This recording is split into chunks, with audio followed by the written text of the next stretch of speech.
And here we are, folks, with the final master level build of the Warlock.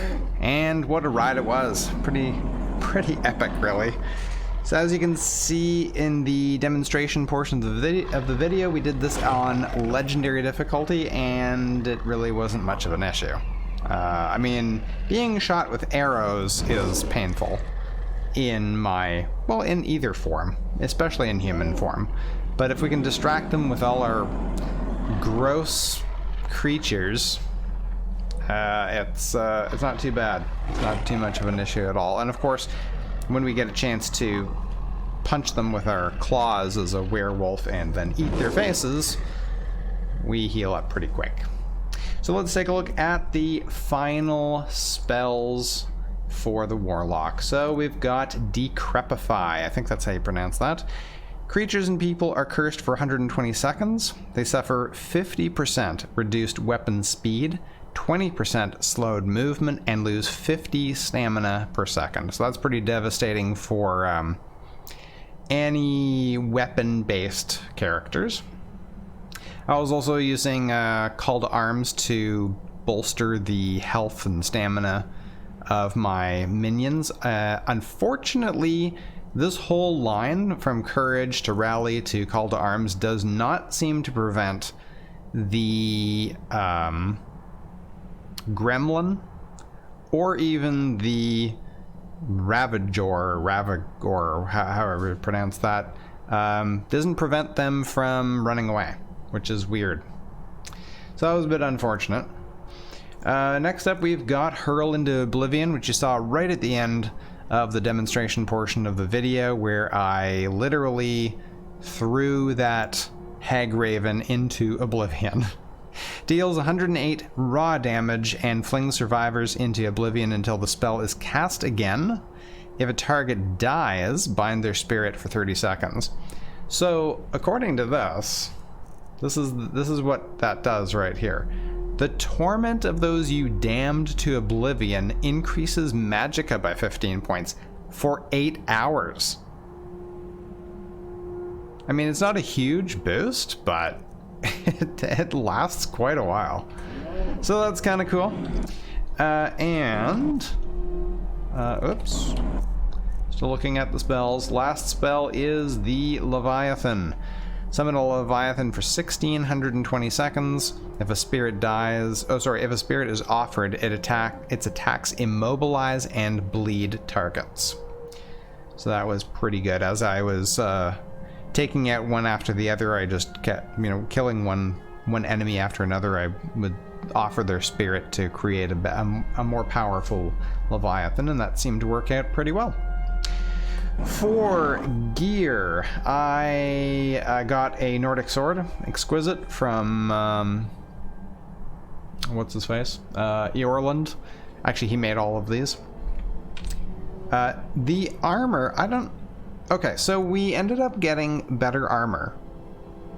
I'm not sure why the armor rating was so low. Eorland can't improve these, because he doesn't seem to be able to improve anything from the Divine Elegance mod. So my armor rating, when I had the first set on, which is this one, I had 73 armor.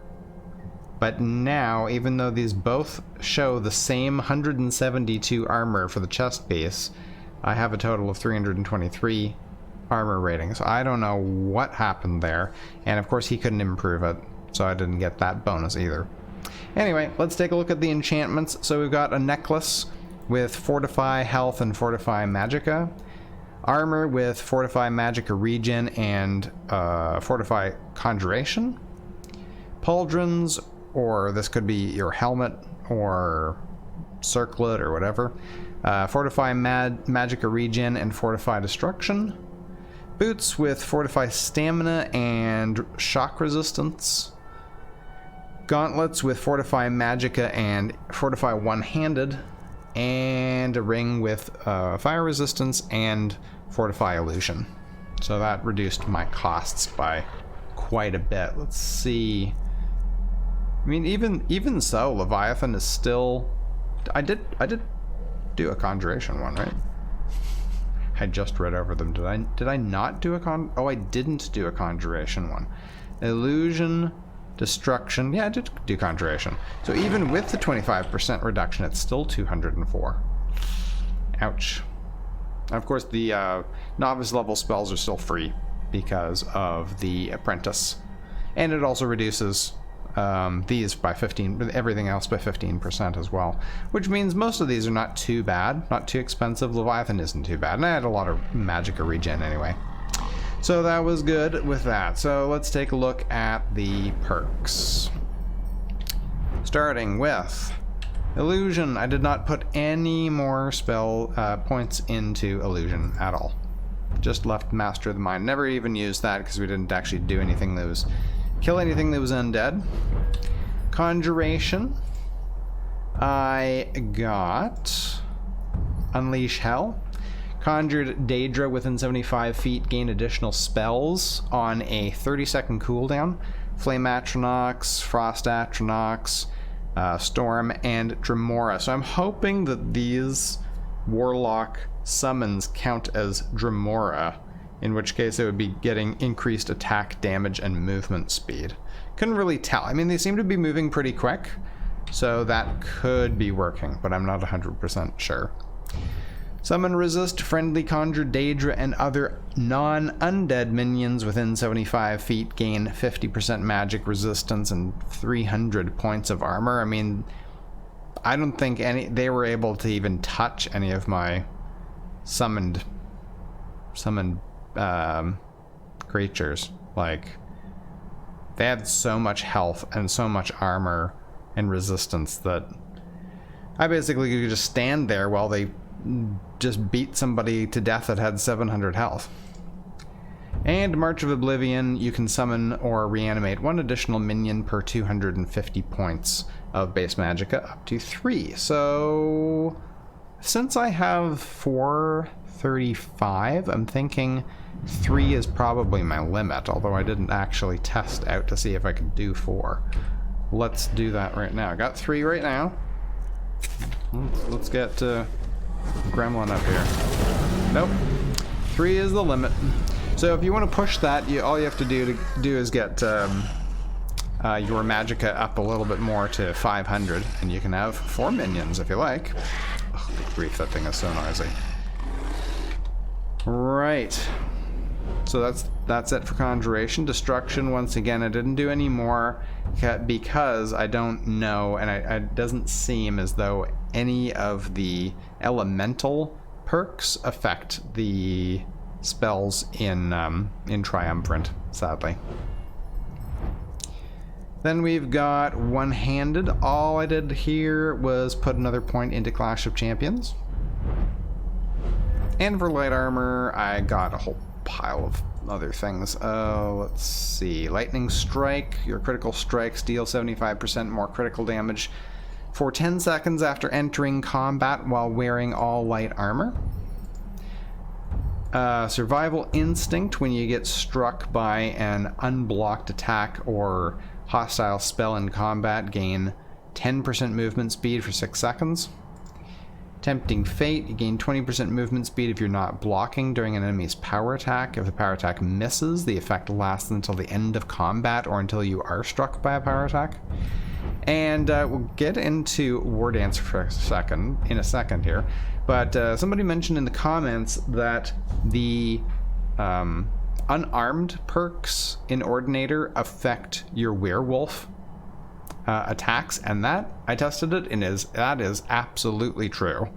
So 3 points into Iron Fist increases unarmed damage by 25% of your current stamina, and of course your stamina pool is huge when you're a werewolf. And you gain light armor experience when using unarmed attacks. Requires 2 free hands. Now of course you have 2 free hands when you are a werewolf. Sweeping Wind, yeah, you don't have to worry about like unequipping your spells before turning into a werewolf. You'll still get that bonus. Unarmed power attacks do 25% more damage. Additionally, if your movement speed is increased, they do 2% damage per 1% movement speed. Requires 2 free hands. Rushing Tide, unarmed attacks grant 10% increased stamina regen and 5% movement speed for 8 seconds. This effect stacks.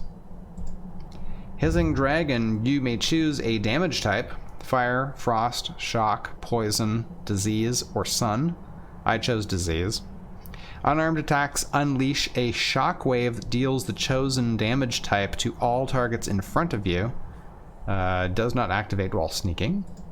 And finally, Breaking Waves. Unarmed attacks have 15% chance of a critical strike that deals critical damage equal to 40% of your current stamina. If you are affected by War Dancer, every hit is a critical strike, and that is why I got War Dancer. Your agility enables you to strike more effectively, granting 20% more attack damage and critical damage if wearing all light armor. This effect is lost for 6 seconds whenever you get struck by an unblocked attack or hostile spell in combat. Spell Dancer also improves elemental spells and effects. And Glancing Blows, you take 30% less damage from blocked attacks. That didn't really help me. While War Dancer is active, when you lose the War Dancer effect due to an unblocked attack, it also deals 30% less damage. So this does actually work. I was doing critical, as far as I can tell, I was doing critical hits pretty much every single strike. So that whole combination makes a very powerful werewolf.